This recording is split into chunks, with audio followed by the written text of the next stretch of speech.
Hey everybody, welcome back. It's been a bit of a quiet week for me, and there's a reason for that. It's because there's puppies in my house, and it's making recording a giant pain in the ass.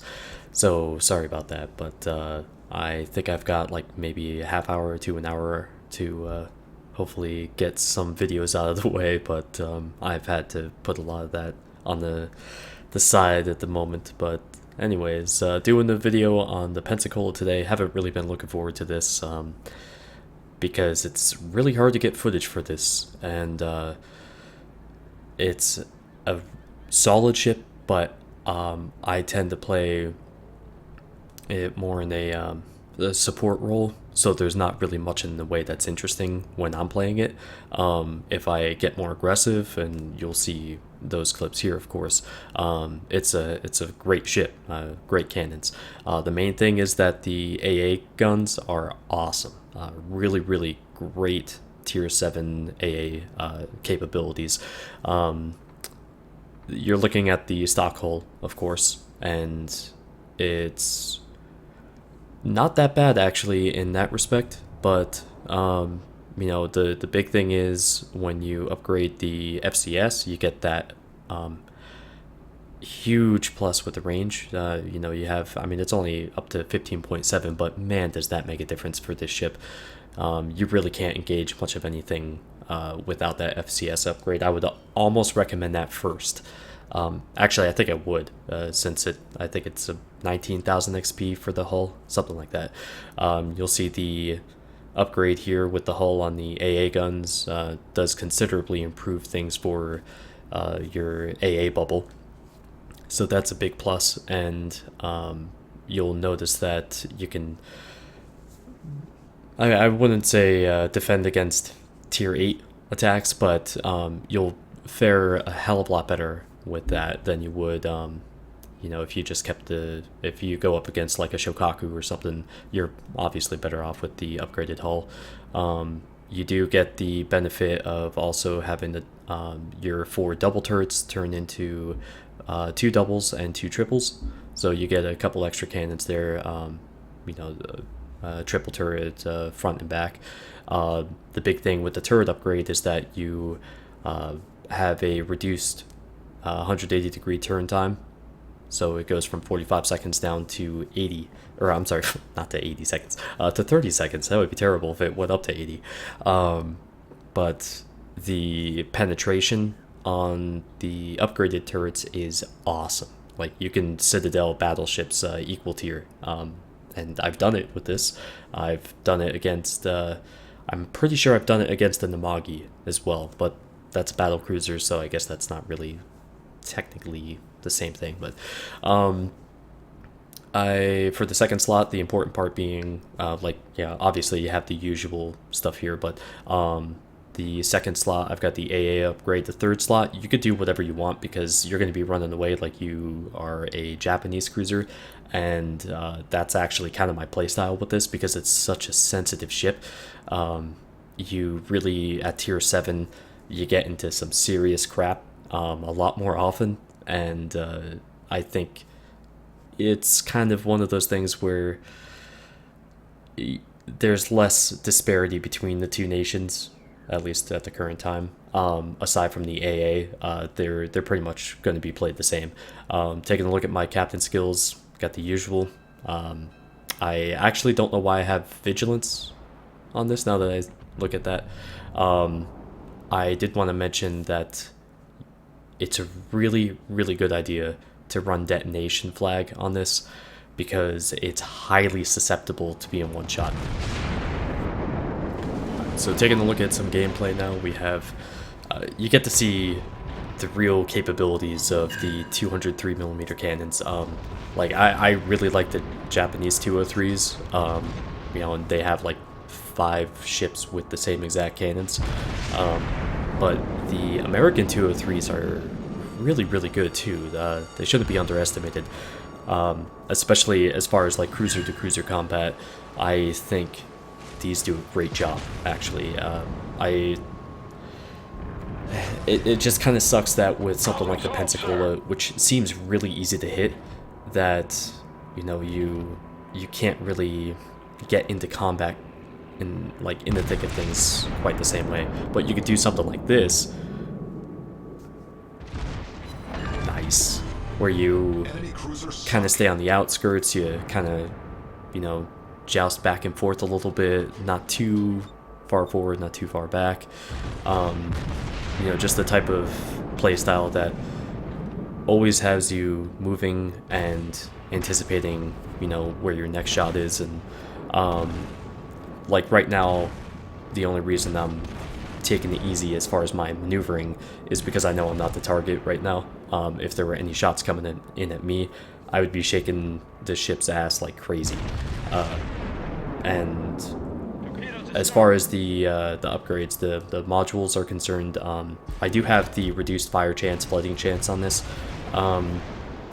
I just wanted to say that you could run the steering or the rudder, or sorry, the engines, like the reduced chance of having those knocked out, because again, it's a lot like the Japanese cruisers, where you'll be showing your tail a lot, you'll be running away, maneuvering away a lot, and so that makes those a bit more susceptible to getting knocked out.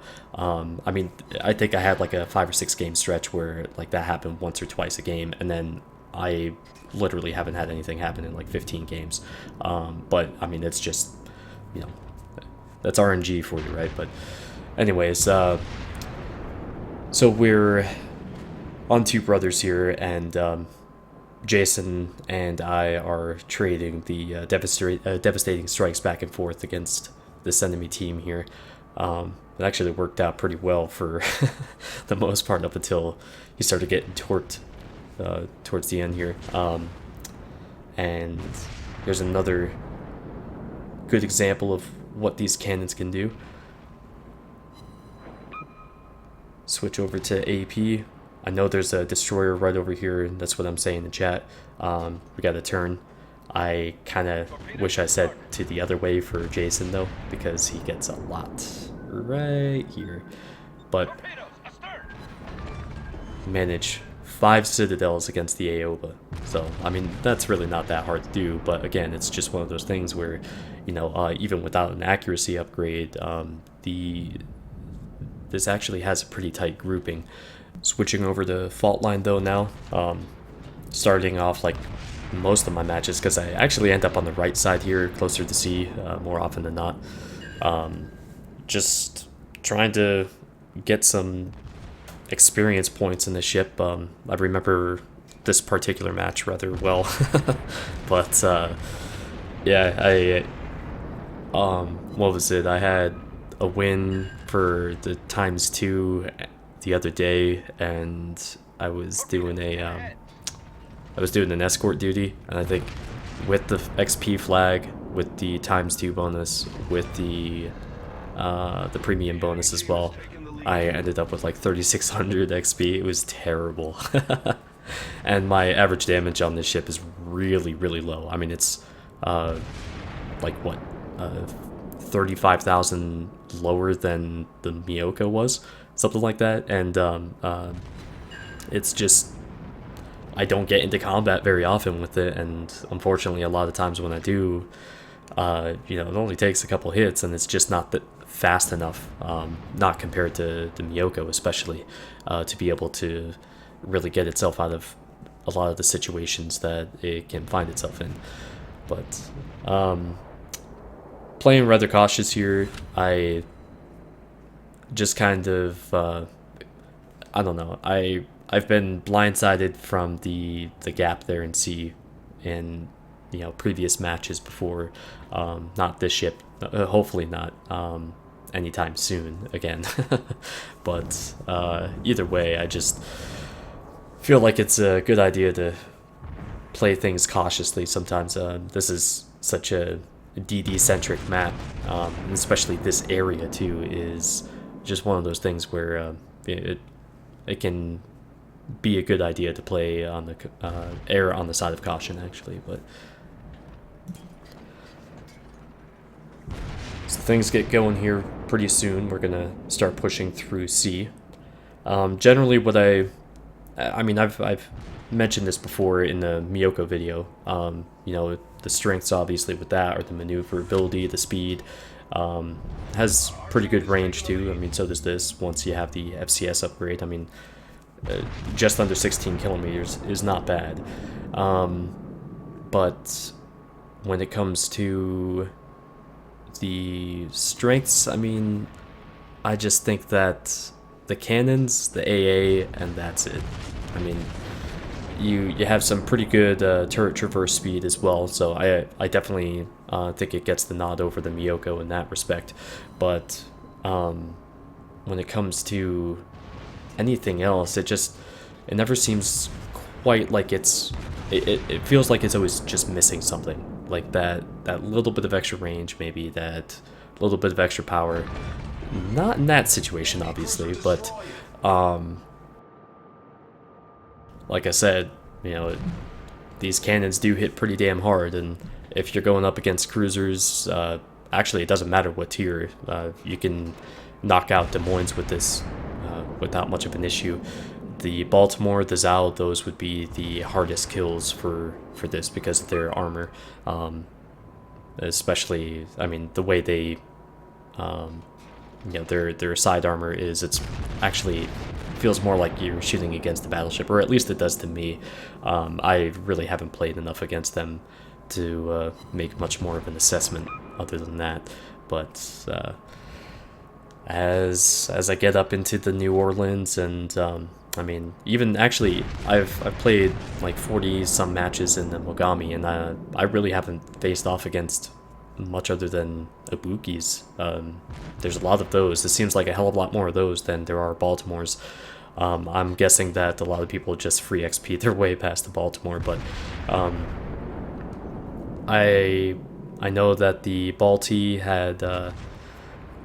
and I had some issues in the closed beta test. I thought that was the worst ship in the game that I played, along with the Nagato. The Nagato was a big surprise to me when OBT rolled around. I certainly enjoyed it a lot more than I ever did before. So hopefully the Baltimore's like that, but I don't know, that's still quite a ways away. So you can see that Kami and I are just whittling down this Fuso over here, and we're trying to press against their team that's positioned in the top left of the map. They do have a lot of firepower over there, and they make me pay. I will say that the Hatsuharu in this particular match actually saved it for us, because the Atlanta that's with us over here was really bad. He had a carrier, and I'm not showing you any of this that happens because it's just so bad. But he had a carrier dead to rights, and he went in a straight line at him until he got to 2 kilometers and then died from full health, and just getting hit by bombs and things like that. And I don't know what he was thinking, if he was thinking at all. Honestly, the behavior seemed more akin to a bot than an actual person, but I guess I'm more alarmed if it's not a bot. I don't know. I'd rather have bots on my team than actual people that play like that, but whatever. So switching to AP with the expectation of engaging the enemy cruiser up here. And so it's an enemy Miyoko. I tend to have a hard time leading these. I switch back over to the Fuso because he's exposing his side to me, and I'll have AP loaded, so what the hell, why not take a shot, see if I can do some decent damage. And this is not a kill steal, so I'm sorry, Kami. Kill secured, man. So, not like, I mean, he certainly got more XP from that than I did, since he did all the damage. And you can see some of the armor at play there for the Pensacola. I do bounce a lot of shells on this when you're going directly at an enemy, and it actually does pretty well in that respect. The problem is there's a spot right in the middle of the ship where you can get citadeled rather easily, and it's just ahead of the stack. There's the flat spot there with the cranes. Plunging fire against this ship is nasty. Like I've been taken out a few times because of that crap. I know Kami has as well. I mean, there's more than one weak spot along this ship, that's for sure. And coming up to the end here, got the enemy Miyoko about to take a hell of a lot of citadels. Almost 20,000 damage there, so nice big chunk off of any cruiser. Torpedoes, direct front. And there's the Aoba, or actually, I'm sorry, so that's the Furitaka. And still engaging the Miyoko here, just trying to finish him off, because I know the second I come around this quarter, I'm likely going to get taken out by the enemy battleships that are sitting over there. And he's starting to straighten out. Almost. I was hoping to take him out right there. At that point I would have turned into the island to protect myself, but there we go. And I get taken out in the process, so 10 citadels, 75 additional hits, and 5 kills. That aforementioned Hatsuharu took out a couple of their battleships and secured the win for us. So not a lot of damage. You're not really going to do a huge amount of average damage, but it's not that type of ship really, and I think it's good all around. It just doesn't do anything particularly well other than AA, but either way, hope you enjoyed the video, and we'll see you here next time. Take care.